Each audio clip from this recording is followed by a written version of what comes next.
Any health-related information on the following show provides general information only. Content presented on any show by any host or guest should not be substituted for a doctor's advice. Always consult your physician before beginning any new diet, exercise, or treatment program.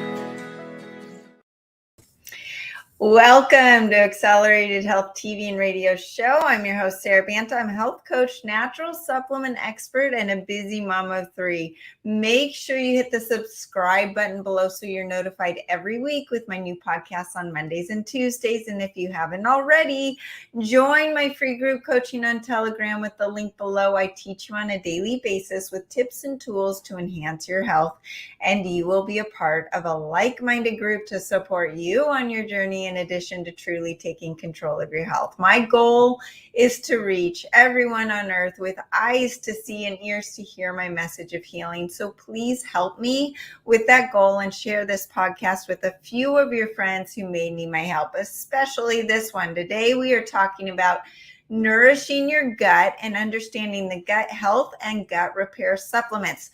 Let me take you back to my rock bottom.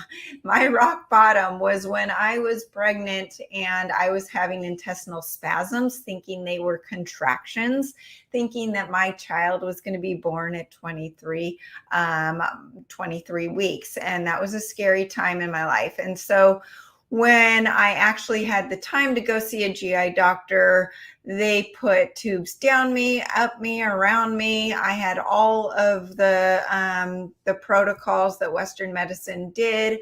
The doctor couldn't even remember my name when I went in there week after week.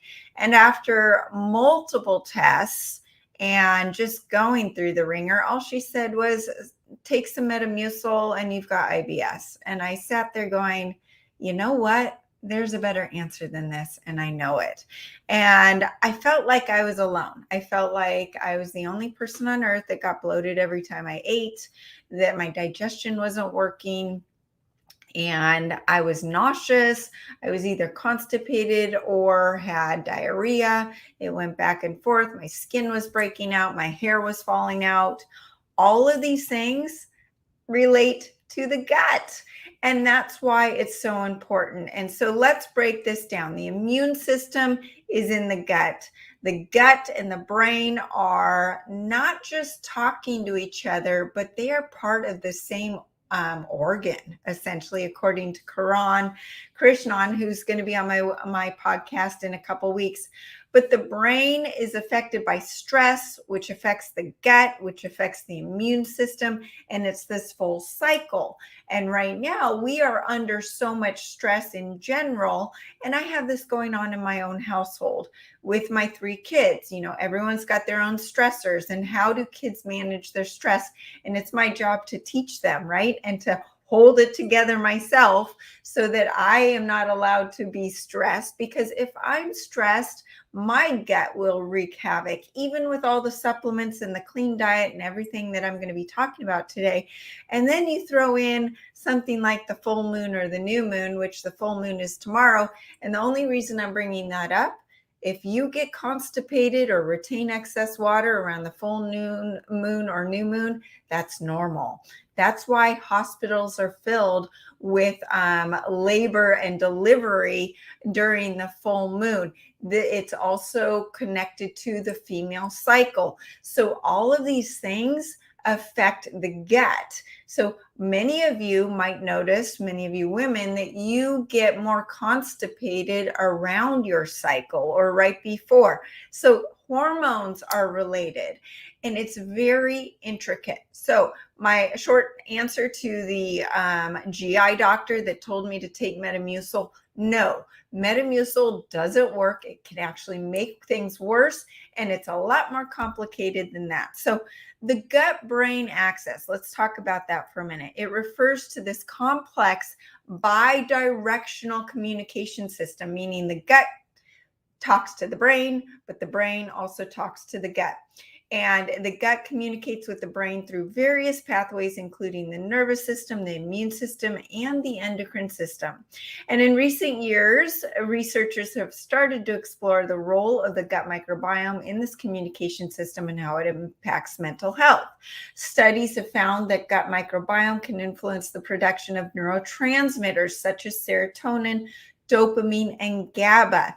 So if your gut is not healed, then could you be having anxiety because you don't have enough GABA?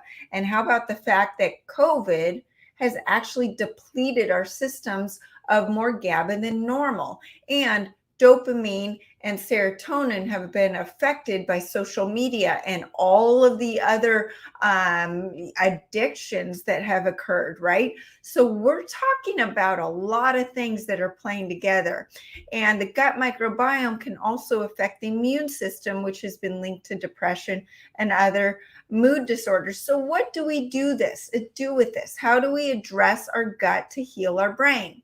So when we talk about the different gut issues, let's first go into that, and then we're going to get into why the gut and the brain are so important and how this is going to affect our overall health. So some people may have IBS, and that's what the doctor told me I had. Well, I did, but I had a lot more going on than that.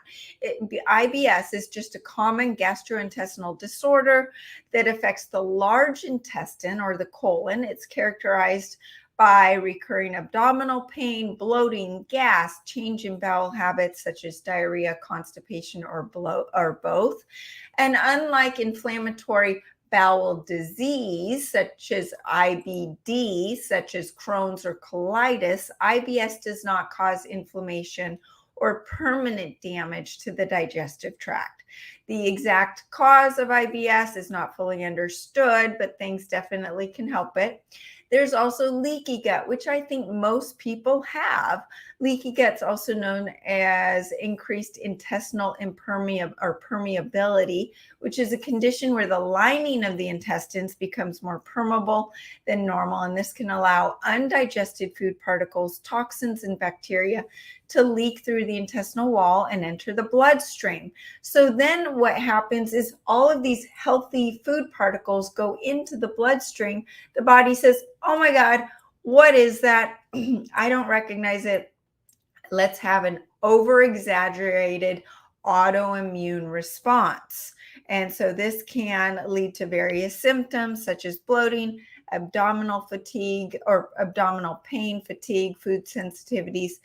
It's important to note that the term leaky gut is not widely recognized under medical diagnosis. So your doctor might not say that you've got leaky gut when you actually do. Crohn's disease, which is something that I had.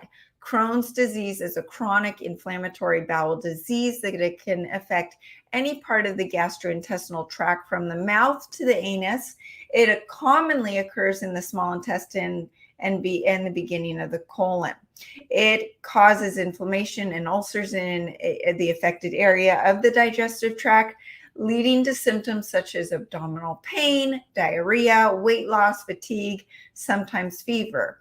The cause is not known, but it's believed to be a combination of genetics, environmental, and immune factors. Now, I am of the belief that all of your genes, really you are in control of.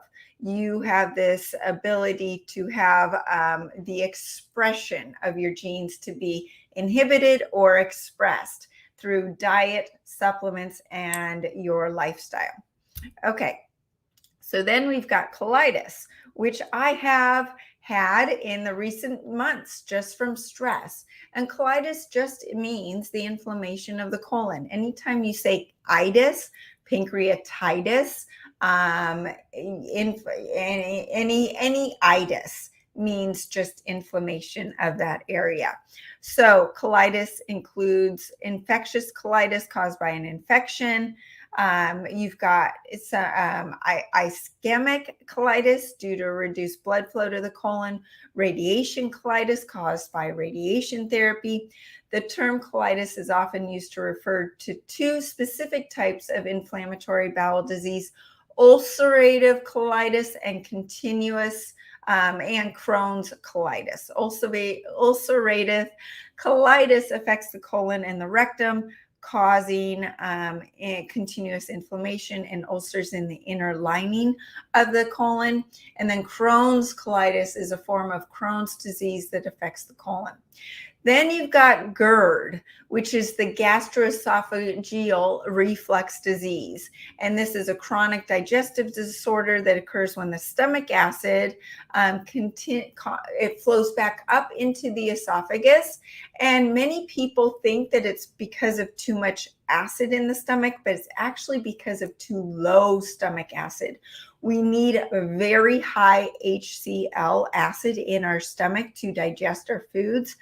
And when that becomes low, there's this flap that allows that acid to come up, and then you have this burning in your throat.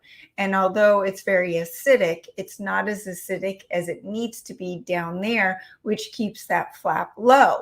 Now, what's interesting is people then take these acid reflux drugs that are meant to be only taken for 2 weeks maximum, but that's actually decreasing your nitric oxide in your body, which affects your heart health and your cardiovascular health.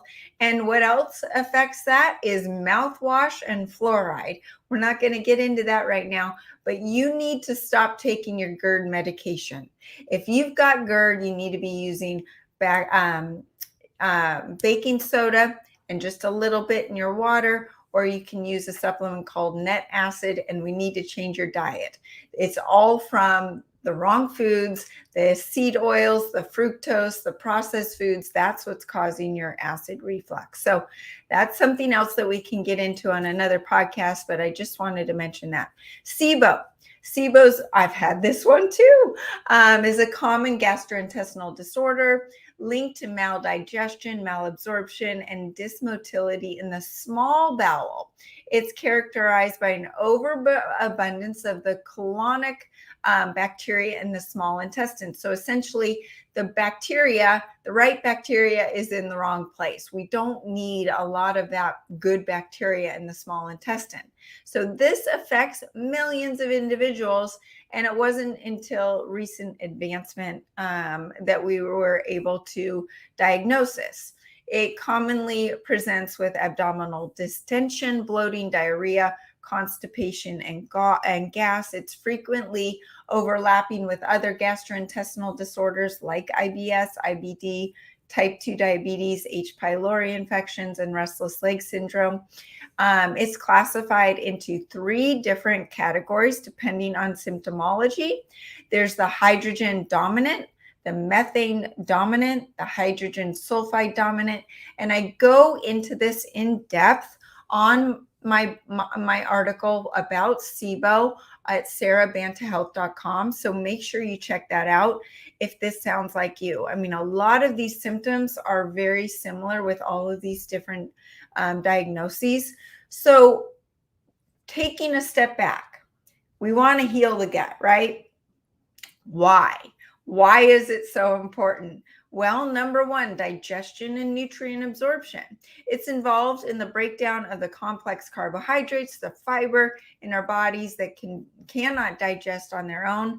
These beneficial bacteria and other microorganisms help in the fermentation process, producing short-chain fatty acids and other essential nutrients that are then absorbed and utilized by our bodies. So if we don't have the right bacteria, then we're not going to break down our food. Then we're not even getting the nutrients from them, and we're also going to get these symptoms of bloat and gas and bloating and constipation.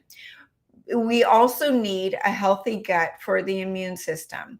It helps train and modulate the immune system, making it more effective at identifying and responding to pathogens while avoiding unnecessary immune responses to harmless substances. So if your immune system or your gut is not in a good position and you get sick, you are going to suffer from worse sickness. That virus is going to take a stronger hold of the body, and you might be sick for 5 weeks instead of just 1 or 2, or even getting sick at all if someone's got a strong immune system. It is also important for a good microbiome for metabolism and weight regulation. Some studies suggest that a composition of the gut microbiome influence metabolism and weight. Certain gut bacteria, it must be a full moon because I'm having a hard time talking today, may affect how our bodies extract energy from the food and store fat. So they've done studies where they've done fecal transplants and actually taking the fecal material from someone that's skinny and someone that's obese and inputting it in a body. And literally that person will either gain weight or lose weight, not changing anything else but that gut microbiome, which is pretty darn crazy.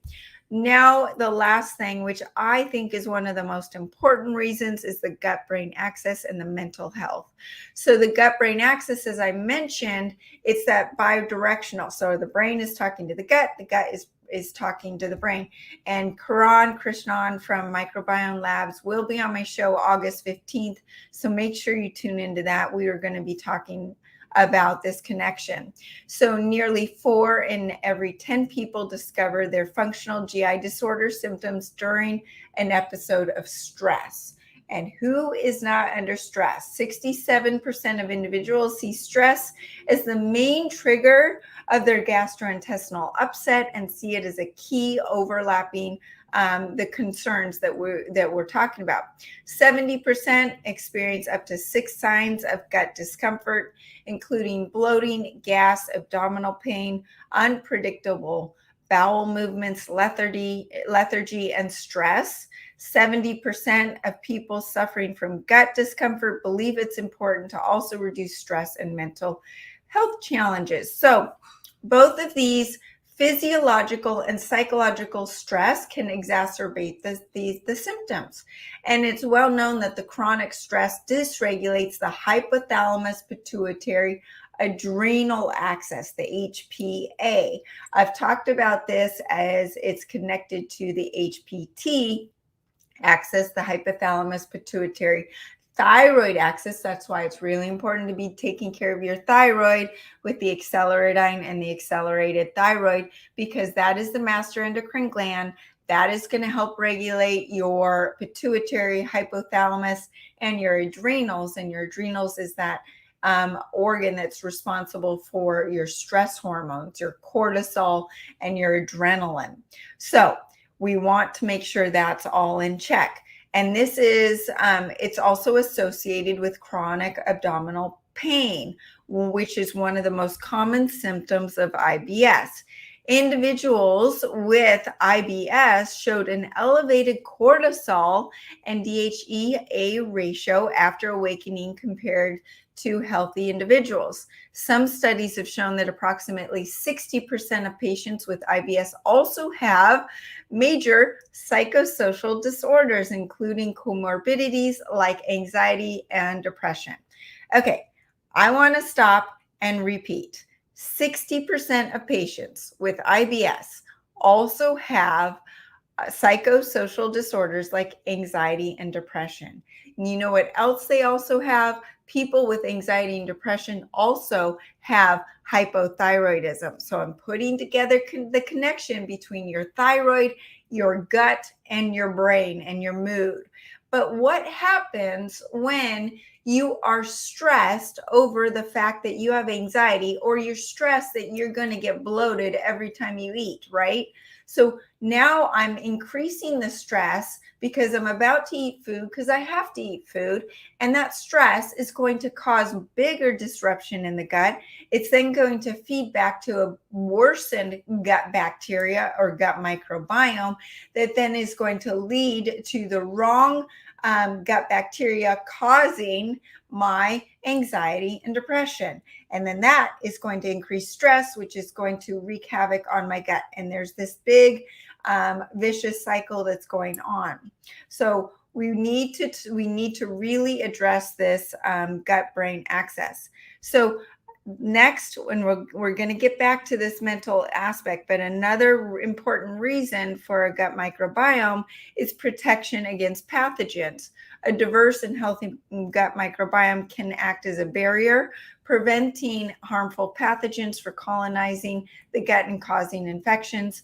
And these beneficial bacteria compete with and inhibit the growth of the pathogenic bacteria. Also, it helps with synthesizing the vitamins and nutrients that are needed to fight these pathogens. Then you also need that good microbiome for gut health and intestinal integrity. It plays a role in helping heal that intestinal lining, which prevents the leaky gut that we talked about. And then also allergies and asthma. My daughter had allergies and asthma all during childhood. She couldn't run without having issues with breathing. We had her on allergy supplements all the time, but we didn't, in the beginning, until I knew better, we didn't address her gut. And once we started addressing her gut, she now has no issues with allergies or asthma. In fact, she's a collegiate athlete in rowing, which is one of the most difficult anaerobic and aerobic sports together. She would never be able to do that if she had allergies and asthma still. So when we're talking about the gut, what should we not do? High fiber diet. That Metamucil that my doctor told me to do, nope, that would have actually maybe made it worse. Fiber's helpful in the right amounts, but too much fiber can actually back up the colon and worsen constipation issues. Laxatives. Laxatives can be a temporary solution, but they can actually weaken the colon muscles so that they further become dependent on the laxative to produce a bowel movement. And then they can also lead to nutrient malabsorption, which then will have a cascade of negative health effects. Smooth muscle relaxants. These can help relieve and prevent intestinal cramping. However, taking them can cause heartburn, constipation, dry mouth, and difficult urinating. I was given those during my pregnancy when I thought that I was having contractions, but they were actually just intestinal spasms, which was so painful. I don't wish it on anybody. Anti-diarrheal medications for those with diarrhea slow intestinal transit and reduce the frequency of bowel movements while improving the consistency of the stool, but they can cause blistering, peeling, loosening of the skin, chest pain and discomfort, decreased urine volume, decreased in frequency of urination, difficulty in passing urine, fast pounding or regular heartbeats, pulses, hives, welts, itching, rashes. I'm sorry, the amount of side effects, I don't even want to continue, because why would you want to take these type of medications? Probiotics. I had one of the questions was about probiotics and should you be taking probiotics? Well, most probiotics consist of 5 to 10 strains, which could overpopulate the gut with too much of a good thing and not enough of the others. And this can actually worsen the balance of the microbiome, making IBS worse, and SIBO and which is small intestinal bacterial overgrowth, could be causing the IBS symptoms and can be worsened by probiotics. So no. We'll get into a little more specific on which ones we want to take in a minute. Antidepressants. So remember how I talked about the connection between your gut and your brain, your mood, and your thyroid? Well, most people with hypothyroidism are taking antidepressants, and when they start taking the accelerated thyroid, the acceleradine, and help cure or reverse their hypothyroidism, their depression goes away and they get off their antidepressants. But there's some evidence also suggesting that these medications can help treat IBS. But what we're not addressing is the fact that the anxiety and depression could be caused by the microbiome issues or by the thyroid. So first, let's go after the thyroid and the microbiome instead of the antidepressants. Turmeric. Turmeric is known for helping a wide variety of gastrointestinal issues, including stomach pain, helping with bowel movement frequency, but it's full of oxalates. And oxalates can cause inflammation, hypothyroidism, urogenital issues, and more. And in the long term, that turmeric may actually make the IBS symptoms worse. Psyllium husk, this is a source of soluble dietary fiber, which helps clean the intestines by removing waste and toxins from the body. And although it has its benefits, it may actually make constipation, bloat, and pain in certain individuals worse. So what do we look at for the diet for the gut issues? It's a fine balance when you look for the right foods that aggravate the digestive tract or encourage the growth of the wrong bacteria need to be avoided. Anything inflammatory as well, like processed seed oils, processed foods, which I've gotten into a lot lately with the impact on uric acid and how they deplete copper out of the body. They also increase insulin resistance, fatty liver disease, all of these things. They inflame the brain. We've got to get those foods out of the body. What else do we need to get out of the body? And this is where it gets a little more sticky, because a lot of your health practitioners might be telling you to eat these foods. We need to eliminate fermented foods. So the fermented foods are considered healthy, but they could backfire if you have SIBO or some other gut issue. And the fermented foods also are, we don't know what bacteria they are promoting in the gut. It could be the wrong ones.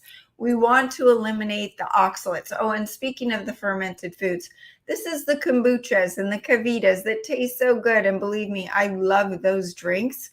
But when I drink them, my goodness, I look like I'm nine months pregnant. And there's a reason. So we also want to eliminate the oxalates. Oxalates include kale, spinach, almonds, most nuts, and chocolate. And eating these oxalates cause leaky gut. They cause an imbalance in the bacteria in the gut and make SIBO symptoms worse. Furthermore, the spike protein, which is in all of us since for the last 3 years because of what's been going on, makes oxalates and increases the oxalate burden in the body, which trips up the detox pathways even more. So because of this, you need to lower that oxalate burden even more than you did 3 years ago, as much as possible.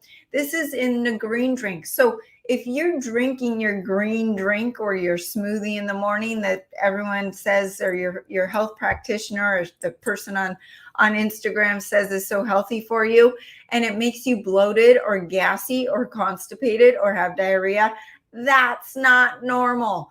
That is not normal. It is not normal to get bloated. So something in that drink is not good for you, and it could be full of oxalates, especially if it has spinach in there.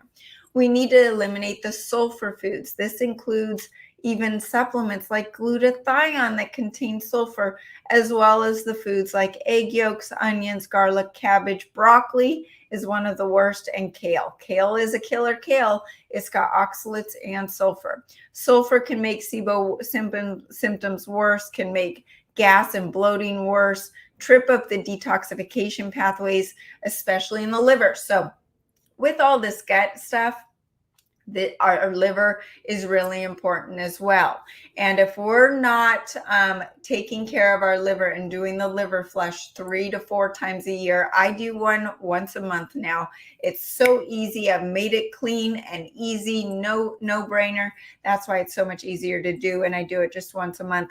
But your liver is where fat and protein are broken down. And your liver is where bile is produced. So if we don't have the proper bile in the gallbladder waiting to help break down our foods, then our sulfur and our oxalates are going to back up our liver even more with the influx of the glyphosate and the non-organic foods that we're taking in, and the radiation and the heavy metals. All of these things add up, and then our system gets backed up, and then it says, I give up, I can't do this anymore. So that's where these sulfur foods totally fine to eat 10 years ago. But now glyphosate and the GMOs and all the things that are going on now have backed up our systems, so we can't eat these so freely anymore. I love onions and garlic. I'm dying without them. But now that I've healed my gut, I'm able to use them in moderation. Same with some of these other foods. So is this a forever thing? No. But if you've got some sort of gut issues, you got to eliminate these foods. So the fermented foods, the oxalates, the sulfur, now the FODMAP foods. That stands for fermentable, so the fermentation, the oligosaccharides, the disaccharides, the monosaccharides, and the polyols. These foods include lentils, wheat and rye, natural or artificial sweeteners, which includes agave, xylitol, sorbitol, high fructose corn syrup, which is so bad for you on so many levels. Sulfur vegetables, fruits like apples, pears, peaches, plums, and apricots, and dried fruits and fruit juices, prebiotic fiber. It will feed the bad bacteria. So prebiotic fiber is one of those things that you've got to be careful with when you, if you've got too much of a bad thing in there, you don't want to feed it. If you've got the good stuff, then the prebiotic fiber can help you. So we want to focus on eating wild animal protein because it will not affect or make things worse with your gut. It will help heal your gut. We're talking about bison, lamb, deer, elk, wild salmon, and I get mine from northstarbison.com. I will put my link below. You can use coupon SARA BANTA for 10% off. It is an amazing company, and their food is amazing. I've tested it on all 5 of my family members, and believe me, if it didn't taste good, I would not be able to serve it. So this will help provide the most nutrient-dense food available. Our nutrients are not coming from our vegetables and fruit anymore because the soils are depleted. So you get that nutrients from the wild animal protein. Abstain from the chicken, conventional beef, as they have the amyloid proteins in them that can't be broken down into usable amino acids. And they also contribute to the proliferation of gut pathogens. So say you eat chicken and it doesn't have E. coli in it, but you've got a little E. coli in your gut, which is normal, but that chicken is going to allow the gut's E. coli to overtake the good bacteria. And that was what was happening to me. It didn't matter if it was organic, grass-fed, any chicken was doing that. And as soon as I cut it out, I have been feeling so much better. So that's where it's really important to stay away from the chicken and the conventional beef. Now, when you choose your vegetables, staying away from the sulfur and oxalates. So the vegetables that typically are good for everybody are asparagus, zucchini, tomatoes, lettuce, and cucumbers. You can also do starchy vegetables like potatoes and yams, parsnips, just as long as the portion size is small if you're trying to stick to a low-carb diet. You want to eliminate histamine foods. So we know that fermented foods like wine and moldy cheeses are factors that contribute to the inability to break down histamine. And so for someone with this kind of sensitivity, eating a lot of cruciferous vegetables can be a cause of concern because there's a link between sulfur and histamine.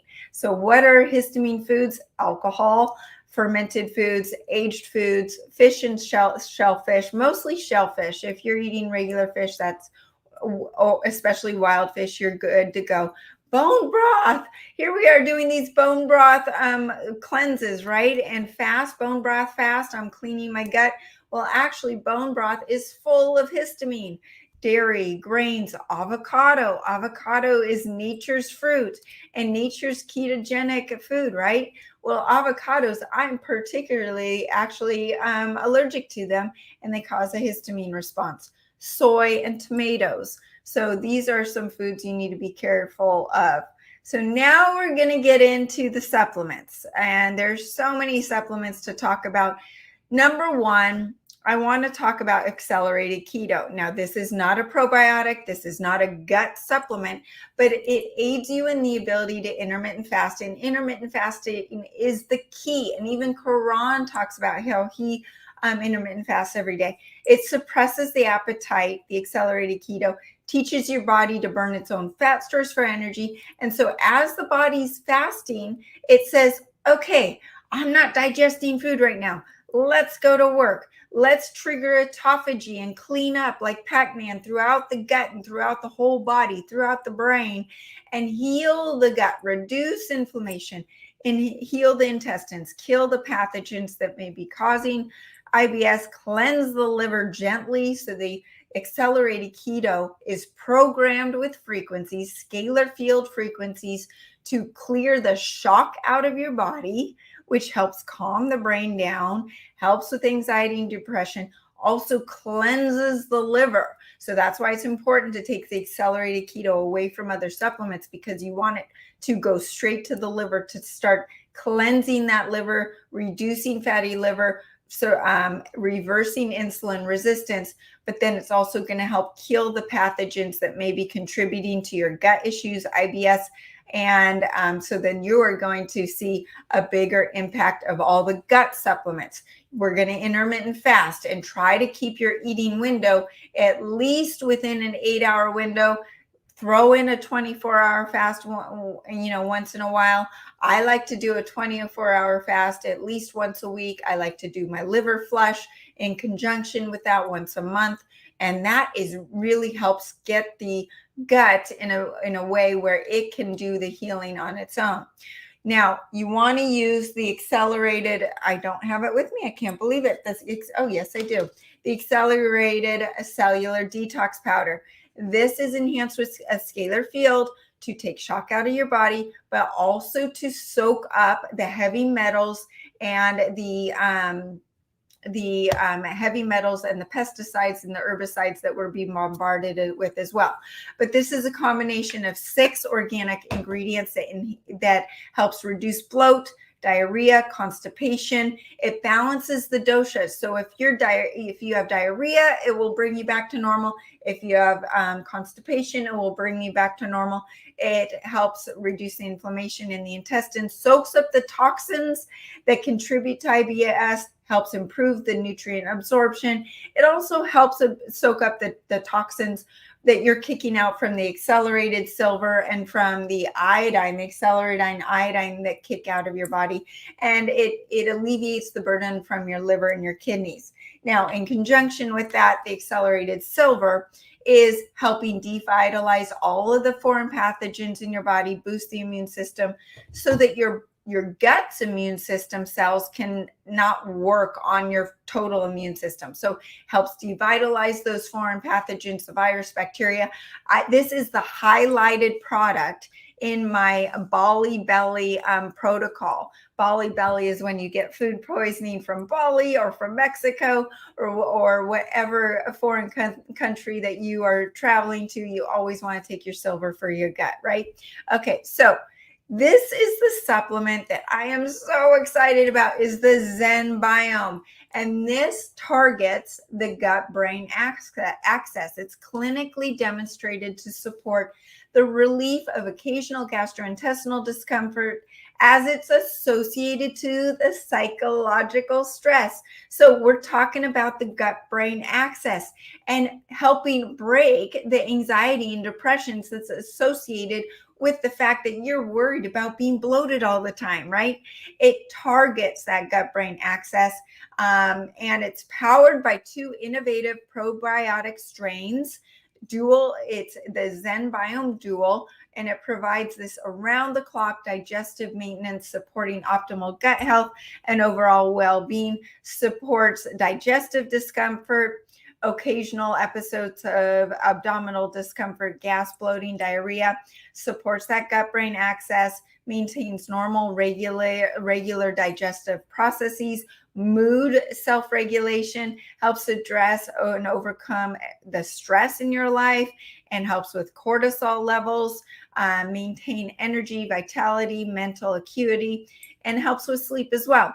So I'm loving it because it's going to break that chain between the brain and the gut and the psychological stress, right? So this is one that I take in the morning during my fasting window, and it's really does not cause any gut issues whatsoever. Next is the leaky gut bundle. So on the website, there's the Mega Mucosal and the Mega Pre. And these two are powders that taste really yummy. And you will see that they do have some calories in it, but they're different because those calories are actually feeding our gut microbiome. So you don't necessarily need to count your calories in them. And it goes with the Mega Spore Biotic. So this is a spore biotic. It's different than a probiotic. I take this with food because that's how it's taken in nature.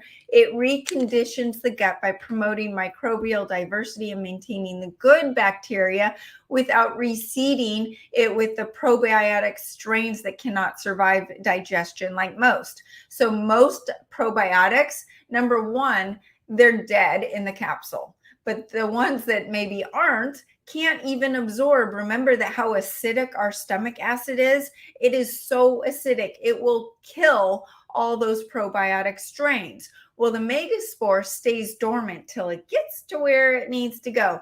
And then it wakes up and then it looks around and then it says, oh, I need more of this, more of that, and not any of that. And so it's got a brain and it's going to recondition what your gut needs. And then the Mega Pre is this. This is the prebiotic designed to selectively feed the good beneficial bacteria from the Megaspore. So they go together. And I just listened to Karan talk about the fact that he did a 90-day study, and everyone that took the combination of the Mega Pre and the Megaspore, there was a 37% decrease in the visceral dangerous abdominal fat. That is significant. No change in diet, no change in exercise, just introducing those two supplements. Then you've got the Mega Mucosa, which is one of my favorite because number one, it tastes good, but it helps with those tight junctions and heals the leaky gut. So it helps support that healthy mucosal lining, which is associated with leaky gut. Now you've got the HU58. This is a spore-based probiotic. It is one of the main strains that is in the Megaspore. But for those of you that have real gut issues, and my daughter is taking this right now, she actually has an amoeba infection. So we're going after that in a serious way. It's known to secrete a wide range of natural antibiotics that targets common pathogenic organisms, including those involved in SIBO, E. coli, and Enterococcus. Studies have demonstrated that it has an ability to combat these organisms and even Candida. So that is one of my favorite. If you have more of like Candida or SIBO or a bigger issue going on, you can take this. You would take 2 of these at some other time of day away from the Megaspore. I like to spread them out, and you can take it with food as well. And then if you are also doing an antibiotic, or say you had to do a round of antibiotics for some reason, I then add in the Restore Flora. So antibiotics are common with people who are treating SIBO, but say you had to take antibiotics for some other reason. What you'll want to do is you want to do two Megaspore with your food. You do the Zen Biome in the morning on a fasting stomach, and 2 Restore Flora with meals, and then 2 HU58. And best if you can spread them out so they're kind of hitting your gut at different times. That would be ideal. So the Restore Flora is kind of like your traditional probiotic, but it is really known to help to survive the antibiotic therapy. You do it during your antibiotics and after. So say you take antibiotics for 10 days, you want to do this protocol for 4 times that length of time. So for 40 days, those 3 supplements. The Mega Guard is something I take with my food every single day. It's an herbal digestive blend designed to support the upper portions of the gastrointestinal tract. And a common culprit for SIBO and some of these other issues is this pancreaticobiliary secretions. So what we found is that the ingredients have been shown to help with biliary flow and helps clear unwanted microbes from the small intestine, but it helps with digestion as well. Now, some of you might need to take the Mega Myco Balance. I like to incorporate this a couple times during the year for Candida. This is just to make sure that I've got my Candida under control. In some cases, SIBO can be accompanied by Candida. So the endocyannic acid in the Mega Mycobalance successfully inhibits that formation and restricts the growth of Candida. Laxacomfort. I don't have it. Yes, I do have it in front of me. This has become a staple in most of your cabinets because constipation is such an issue, and without fail, you will have a bowel movement. I've been told from people with constipation where they don't go to the bathroom more than once a week that will have them go every single day. Another option for constipation is the OxyClear, and this is a little more gentle where you don't have to take, or it has a less of an effect. So if the Laxacomfort's too strong for you, the OxyClear becomes very helpful. The Isatus cooling. This also is something that I love. It cools down that lower area, the colon and the large intestines.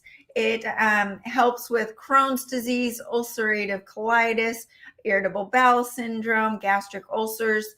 It helps just reduce that inflammation in the lower abdominal area. If you have a lower abdominal inflammation and you're bloated and you know it's not just food, but it's just that inflammation, you also can use aloe vera juice or gel, and cucumbers and water are also cucumbers and watermelon are very cooling to that area. So I mentioned the accelerated silver. I wanted to also just mention about this. This improves the health of the thymus. It is programmed with frequencies for the thymus, clears emotional and physical shock to the body, improves lung function, devitalizes the bacteria and the probiotics. Let's see here. I think that there's one last combination I want to discuss, and that's the artistatin and the aloe 22. These two are in my parasite cleanse for a reason, but they also are the key to the amoeba and giardia that my daughter is fighting. So that is what you would do for these bigger and worse situations. Now, what else happens on the full moon and the new moon? The viruses and the parasites come out. So if you're feeling sick, or you are feeling inflamed, or if you're getting a skin breakout, that could be a sign that you've got parasites. And that's where the artistatin and the aloe 22 come in. That is in the parasite cleanse, along with the silver and the iodine and the detox powder. And you may want to add in some of the other gut supplements that I have just talked about. Oh, Mega IgG. I love this one too. And I take this before my meal at dinner time. This is kind of like that cleanup, that gentle cleanup that just kind of goes down in there and says, we don't need any of this. We need to soak it up. It's a binder, soaks those things up that we don't need and gets those out as well. So I do incorporate those as well in my nighttime. So the nice thing about the powders is that they go into your drinks. The Mega IgG tastes like nothing. You put it in there with the Mega Pre and the Mega Mucosa, and it tastes awesome.